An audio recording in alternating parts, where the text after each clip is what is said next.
names that would have aroused no comment across the water in Normandy.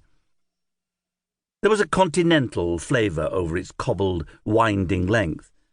It impressed itself excitingly upon the mind, despite the obviously English holidaymakers, forming the greater part of the human tide that was creating an ebb and flow of movement on the pavements and between the vehicles, attempting the arduous passage from one end to the other.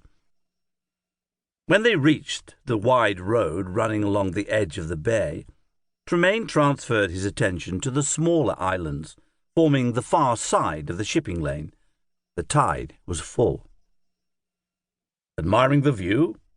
Mark commented. "I'm afraid it isn't so good at low tide. Nothing but rocks and desolation. Most visitors prefer the south and west coasts." 100 yards on, they left the bay road and turned inland. Instead of blue water, broken by ships and islands, they looked upon a sea of glass from which the sun was reflected in a shimmering brilliance that dazzled the eyes. "Tomato houses?"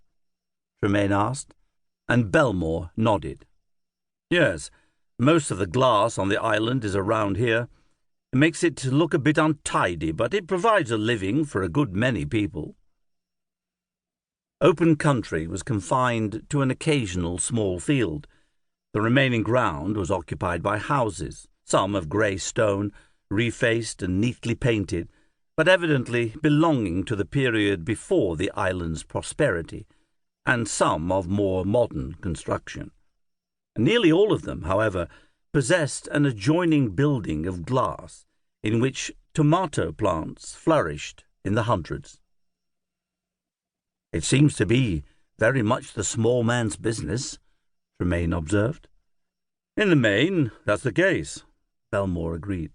"There are one or two companies owning several thousand feet of glass apiece, but most of the growing is done on a moderate scale."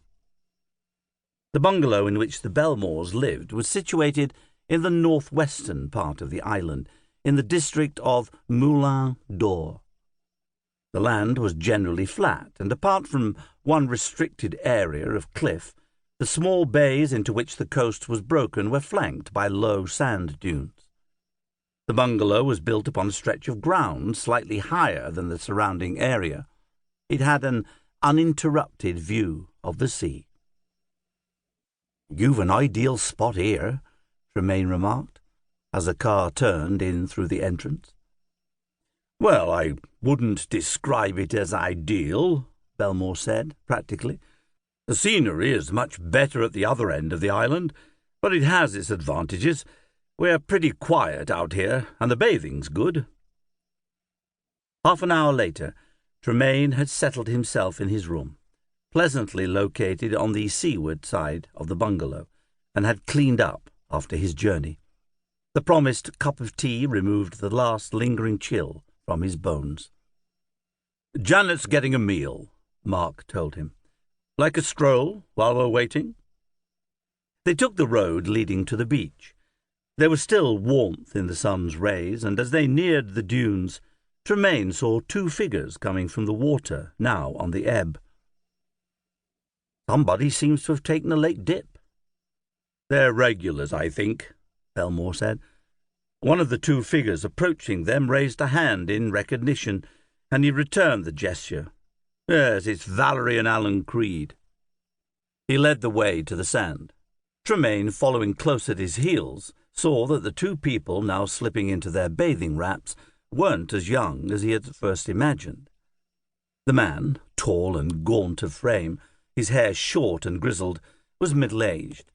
The woman was a little younger, but no longer to be described as a girl, nor was she good-looking. Her features were pleasant, but her figure was heavy.